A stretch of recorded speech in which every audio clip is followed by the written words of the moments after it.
बिस्मिल्लाहिर्रहमानिर्रहीम। अस्सलाम वालेकुम। तो आज आपके साथ शेयर करेंगे आलू के चकली कबाब। और ये कबाब इतने लजीज़ होते हैं कि आप बीफ और चिकन के कबाब भी पीछे छोड़ देंगे। ये बहुत ही मज़ेदार रेसिपी बनती है। इस कबाब को बनाना बहुत ही आसान है। इसमें बहुत कम चीज़ें डालकर मैं बनाऊंगी, वो भी तमाम घर की चीज़ों से मैं इसको तैयार करूंगी। रेसिपी अच्छी लगे तो ज़रूर लाइक और सब्सक्राइब कर दीजिएगा और अपनी फ्रेंड्स और फैमिली के साथ भी शेयर कर दिया करें। चलते हैं अपनी रेसिपी की तरफ। तो सबसे पहले यहाँ पे मैंने 5 जो है वो आलू ले लिए थे। मैंने यहाँ पे आलूओं को बॉयल नहीं किया, बल्कि मैं यहाँ पे आलूओं को क्रश कर लूँगी। तो यहाँ पे मैंने एक क्रश ले लिया, उस पर मैं जो है आलूओं को क्रश कर लूँगी। इसमें जो है बॉयल आलू जो है हमने शामिल नहीं करने, बल्कि आलूओं को ऐसे क्रश कर लेना है। सारे आलूओं को यहाँ पे जो है मैंने अच्छे से क्रश कर लिया है। अब मैंने एक बॉल ले लिया है चिल्ड वाटर का, तो इसमें भी जो है सारे आलू अपने ऐड कर दूंगी और तकरीबन 4 मिनट तक मैं जो है इसी पानी में इसको छोड़ दूंगी। तो अब यहाँ पे तकरीबन जो है वो 4 मिनट हो गए हैं। अब मैं जो है आलूओं को मसल लूँगी ताकि अच्छे से इसमें जो स्टार्च है वो निकल जाए। तो अब जो यहाँ पे है मैं इसको स्ट्रेन कर लूँगी। मैंने एक स्ट्रेनर ले लिया, उससे मैं इसको स्ट्रेन कर लूँगी यहाँ पे, और आलूओं को अच्छे से हाथों से निचोड़ लूँगी। आप इसको किसी कपड़े में भी डाल के जो है निचोड़ सकते हैं ताकि इसमें पानी बिल्कुल भी ना रहे। तो मैं अच्छे से इसको यहाँ पे ऐसे निचोड़ रही हूँ ताकि इसमें पानी का एक ड्रॉप्स भी ना रहे। बिल्कुल ड्राई पोटैटो हमें चाहिए है। तो यहाँ पे अच्छे से पानी जो है मैंने बिल्कुल ड्राई कर लिया है। अब इसमें कुछ स्पाइसेस ऐड करेंगे। यहाँ पे मैंने ले ली 1 टीस्पून मैंने सूखा धनिया ले लिया, दरदरा सा पीस लिया, 1 टीस्पून अनारदाना, 1 टीस्पून दड़ा मिर्च, 1 टीस्पून ज़ीरा ले लिया, उसको भी थोड़ा क्रश कर लिया, और 1 टीस्पून नमक ले लिया। सारी चीज़ें इसमें मैंने मिक्स कर दी है। साथ में मैंने 2 मीडियम साइज़ के प्याज लिए थे, उनको मैंने चॉप्ड कर लिया है, वो भी इसमें शामिल कर दिए। साथ में इसमें ऐड कर दूंगी हरी मिर्च, 3 से 4 मैंने तीखी हरी मिर्च ले ली है। धनिया और पुदीना भी इसमें मैं ऐड कर लूँगी। आधा कप इसमें मैं ऐड कर लूँगी मैदा। अब इसको मैं अच्छे से सारी चीज़ों को मिक्स कर लूँगी।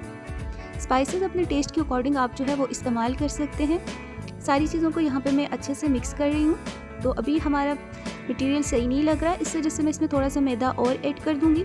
तो यहाँ पे मैंने इसमें थोड़ा सा और मैदा ऐड कर दिया है और दोबारा से मैं इसको हाथों की मदद से अच्छे से गूंद रही हूँ। तो यहाँ पे अब हमारा मटेरियल तैयार हो गया है। तो दूसरी तरफ मैंने यहाँ पे एक बड़े साइज़ का टमाटर ले लिया है। स्लाइस में जो है मैं इसको कट कर लूँगी। सारे टमाटर को यहाँ पे जो है मैंने स्लाइस में कट कर दिया है। अब जिस तरह हम चपली कबाब कीमे के बनाते हैं, उसी तरह मैं हाथों पे ले लूँगी इसको। थोड़ा सा जितनी थिकनेस आपको चाहिए आप उतनी ले सकते हैं। तो मैंने यहाँ पे इसकी एक शेप तैयार कर दी।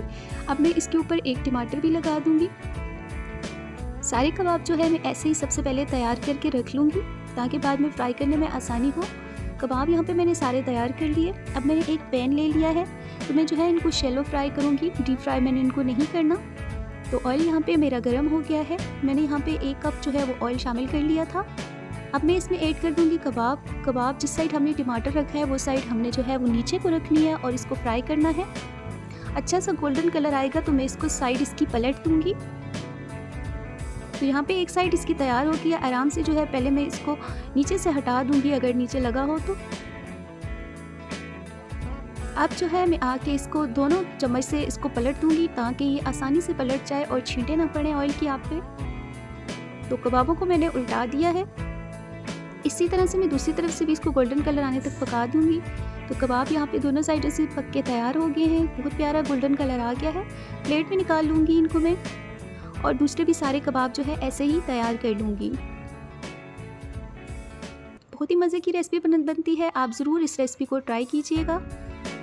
तो सारे कबाब जो है मैं ऐसे ही जो है मैंने फ्राई कर लिए हैं। बहुत ही क्रिस्पी हमारे ये कबाब तैयार हुए हैं। तो उम्मीद है आज की रेसिपी आपको अच्छी लगी होगी। तो इंशाल्लाह एक नई रेसिपी के साथ आपके साथ हाजिर होंगी। अपना बहुत ख्याल रखिएगा, दुआओं में याद रखिएगा। फ़ी अमानिल्लाह।